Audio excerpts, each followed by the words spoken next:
Halo, salam akademia. Welcome back to my channel, Christian Randy. Pada video kali ini, kita akan belajar berkaitan dengan perbedaan, how to manage diversity, dan lain sebagainya. Dan di video kali ini, kita akan mengupas tuntas hal-hal yang berkaitan dengan manajemen sumber daya manusia, dan especially terutama terkhusus berkaitan dengan diversity. Dan seperti yang kita ketahui, Bapak Ibu dan rekan-rekan akademia, what does this picture mean? Ini sebagai bentuk diversity ya, sebagai bentuk keanekaragaman.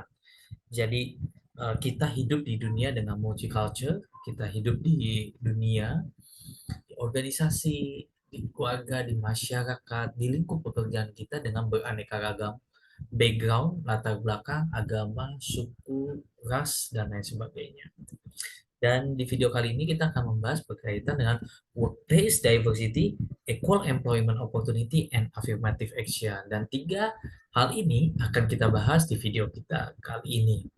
Dan seperti yang diketahui, Bapak Ibu, rekan-rekan akademia, diversity, ya, keanekaragaman, perbedaan, ini perceived difference among people, age, race, religion, functional specialty, profession, sexual orientation, geographic origin, lifestyle, gender with the organization or position, and any other perceived difference. Jadi diversity itu segala macam bentuk background atau belakang dari seseorang, dimulai dari umur, suku, agama, ras, sexual orientation, profession, talentnya, gitu ya, dan berbagai macam perbedaan itu sendiri.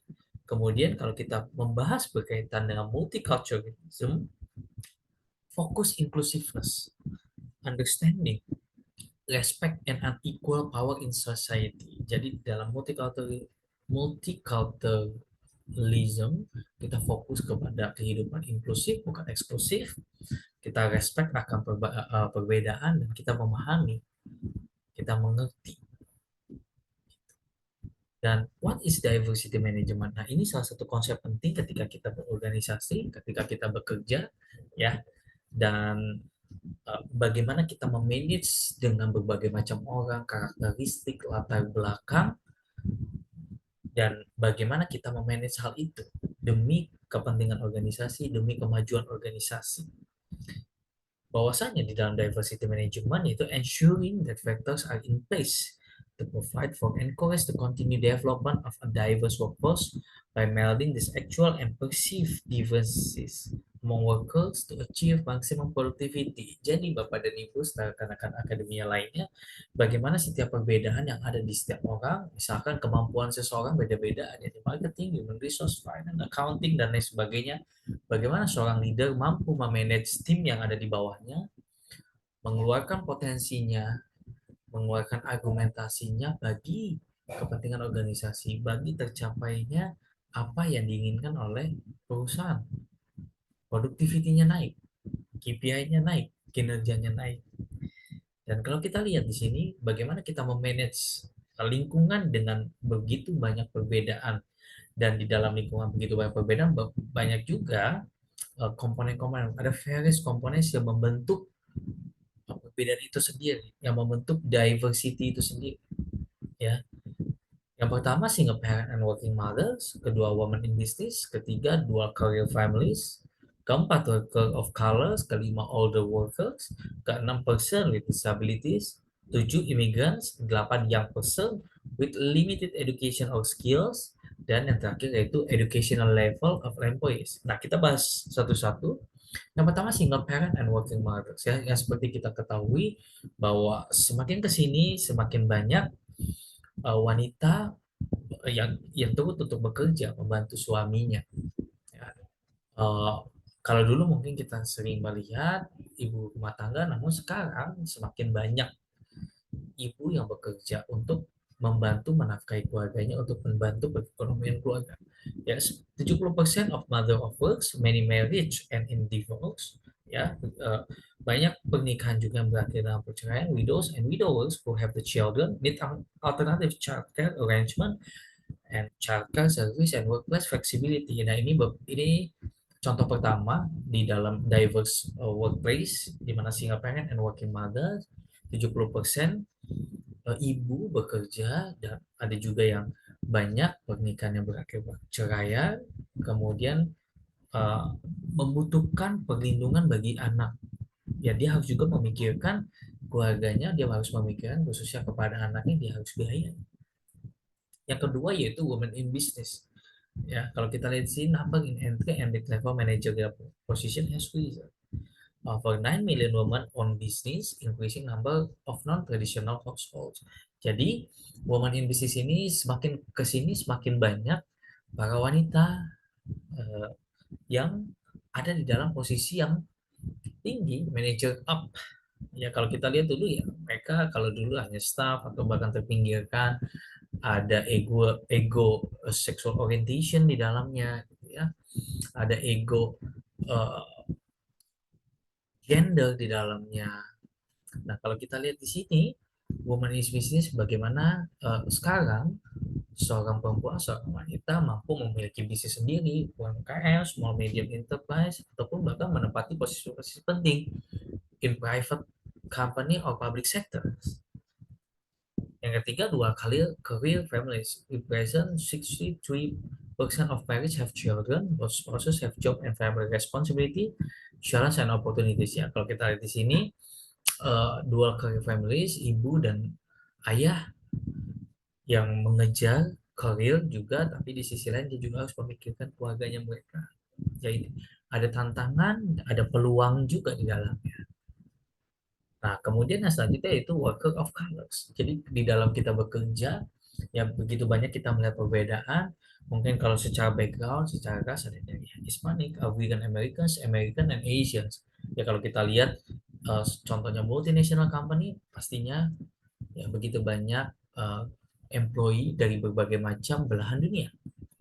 Kemudian yang selanjutnya itu older workers. Ya, tak jarang kita melihat di dalam suatu organisasi di perusahaan bukan hanya anak muda saja mengisi posisi di dalam suatu organisasi atau perusahaan, tetapi juga older workers, yaitu karyawan-karyawan yang sudah mature, yang sudah berumur, ya, atau bahkan yang mungkin sebentar lagi pension, ya. Di satu sisi mereka secara senior sudah mampu memahami, tapi di sisi lain mereka membutuhkan retraining. Dalam hal apa? Dalam hal misalkan update teknologi yang mungkin dari anak muda mampu beradaptasi lebih cepat dibandingkan older workers. Nah, kalau kita lihat selanjutnya itu person with disabilities, ya, di mana dalam kestrukturan, dalam kebijakan organisasi pun kita juga harus bisa memberikan ruang bebas. Kita harus bisa memberikan suatu penilaian objektif meskipun misalnya calon pelamar atau karyawan kita disabilities, kita harus treat mereka seperti uh, secara normal, ya, bukan memandang sebelah mata, ya. Manager needs to treat them the same as others. Nah, selanjutnya itu immigrants, ya, new immigrants correct time to adapt, manager must work to understand the different cultures and language. Jadi mungkin kita sering ya melihat beberapa imigran di luar negeri, ya, misalnya dari Timur Tengah pergi ke Eropa ataupun ke Amerika, ya dia ingin berjuang untuk hidup di sana, dia ingin berkarir di sana, namun dengan tantangan dia harus menyesuaikan dengan bahasa, culture, budaya yang ada di sana. Di satu sisi secara karyawan pun harus belajar, tapi di sisi lain pun manajer juga harus memahami hal tersebut. Kemudian yang person with limited educational skill, ya. Jadi banyak generasi-generasi yang mungkin generasi-generasi muda yang dia sudah mulai masuk ke dalam dunia produktif namun limited education. Ya, secara pendidikan dia pas-pasan, kemampuan pun ya dia hanya terbatas di situ saja. So what we have to do is give them training, ya, coaching, mentoring. Kemudian educational level of employees ini hampir sama seperti yang sebelumnya, bahwasannya setiap orang mempunyai basic pendidikan yang berbeda-beda, kemampuan, skill yang berbeda-beda, so we have to manage them, treat them equal. Kemudian kita udah belajar mengenai diversity, yang kedua yaitu berkaitan dengan equal employment opportunity. Ya, the principle of equality here, where every worker gets the same rights, treatment, and opportunities in working and developing career. Jadi Bapak Ibu dan teman-teman sekalian, uh, EO ini merupakan equal employment opportunity, yaitu di mana kebijakan setiap perusahaan harus menerapkan kebijakan memberikan kesempatan yang sama bagi setiap pekerja, bagi setiap pelamar secara objektif. Contoh ketika misalkan fresh graduate masuk, ya standarnya pun harus sama, berlaku untuk semuanya, not bias, sehingga ketika kita merekrut pekerja secara objektif mungkin, seobjektif mungkin. Nah, hal yang berlaku adalah ketika karyawan itu sudah settle di organisasi tersebut, ya tidak memandang senior junior, tetapi hukum atau peraturan pun harus sama pada semuanya, equal, setara. Nah, hal itu berkaitan juga dengan discrimination, ya, giving an unfair advantage or disadvantage member of one group over members of another group. Jadi yang perlu diperhatikan salah satu case-nya berkaitan dengan discrimination, ya adanya ketidakadilan bagi sekelompok atau segelintir orang atau kelompok atau departemen division ketika kita bekerja, so ini yang harus dihindari. Kemudian contoh lain itu illegal for an employer to discriminate, ya ini suatu hal yang ilegal, seorang perusahaan, seorang pekerja, seorang yang memberi kerja untuk mendiskriminasi baik dalam hal race, ras, warna kulit, seks, religion, and national origin. Bagaimana konsep kita yaitu berpikiran open minded, ya tidak melihat background dia, ya yang berbeda kulit, berbeda ras, tetapi kemampuan yang dia ingin tawarkan, kemampuan yang dia jual bagi kepentingan dan kemajuan organisasi atau perusahaan. So this is important for employer. Kemudian yaitu sexual harassment. Ya, quid pro quo ini bahasa Latin, benefit of punishment is contingent on submitting to sexual offenses.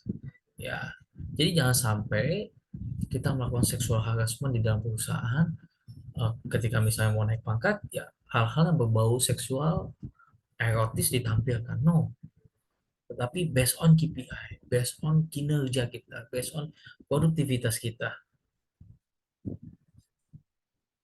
Ya, ini beberapa aturan hukum khususnya yang ada di United States of America, as Discrimination Act of 1967, amended in 1978 and 1986. Illegal to discriminate against anyone 40 years or older, ya, mendiskriminasi orang yang lebih tua. Dengan pertains to employee who have 20 or more employees, yang dia mempunyai karyawan berjumlah 20 ataupun lebih. Ya, kemudian ada juga bentuk diskriminasi contoh yaitu pregnant atau ibu-ibu hamil, ya, di mana kadang atau kita kerap kali secara realita kita menemukan uh, karyawan yang lagi pregnant dikesampingkan, dianggap sebelah mata, ataupun bahkan di job offering, ya, the job vacancy itu melarang hamil misalkan pada saat proses pekerjaan, dan hal-hal tersebut, praktek-praktek tersebut pun harus kita hindari. Kemudian disabilities, ya, prohibits discrimination against qualified individual with disabilities. Meskipun kadang kita menemukan karyawan dengan disabilitas, tetapi kita tidak melihat dia mempunyai talent, dia mempunyai kemampuan, kapabilitas yang bahkan melampaui orang normal sekalipun. So we have to treat them equally. Kemudian di aturan juga kita berbicara Immigration Act of 1990, ya, berkaitan dengan meningkatnya imigran ke Amerika.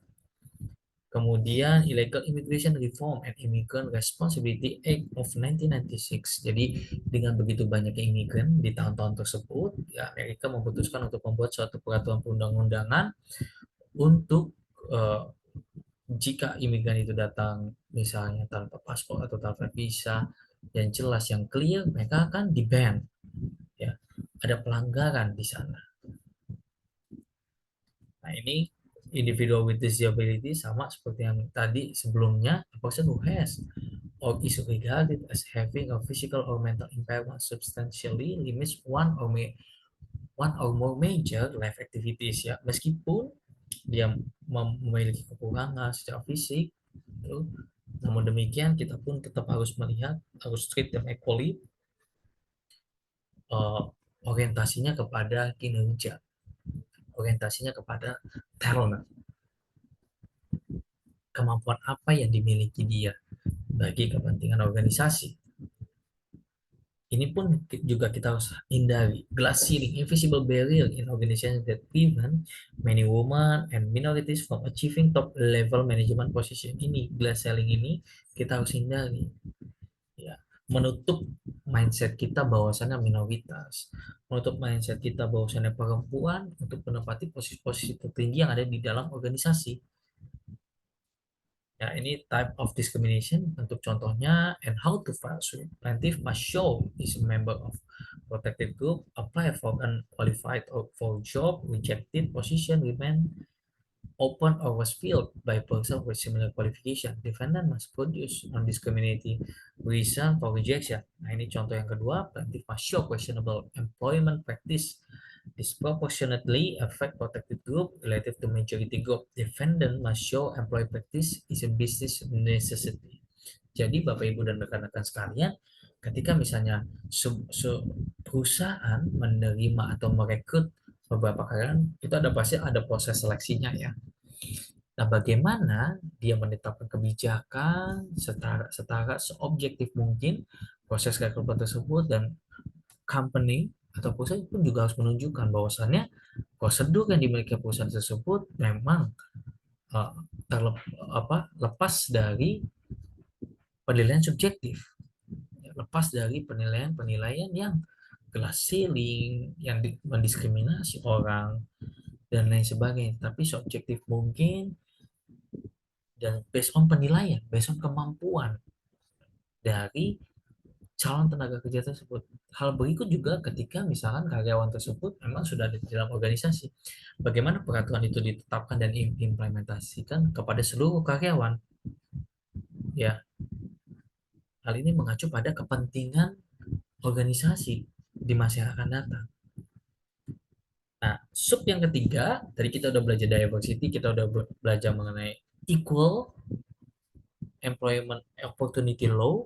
Yang ketiga itu affirmative action program, a set of focused procedures and good faith efforts which an employer establishes and implements to ensure that equal employment opportunities are provided for all employees and applicants. Jadi affirmative action programs, ya, ini program yang dijalankan oleh perusahaan atau company merujuk kepada equal employment opportunity yang sudah kita bahas sebelumnya. Jadi ini program yang dijalankan, bentuk nyata yang dijalankan oleh perusahaan sebagai tindak lanjut adanya equal employment.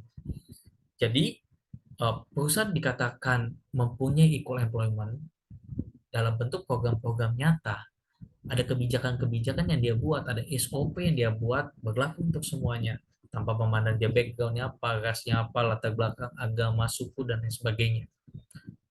What will be key for companies? Open mindedness, acceptance, cultural awareness, dan education. Nah, ini 4 hal yang penting.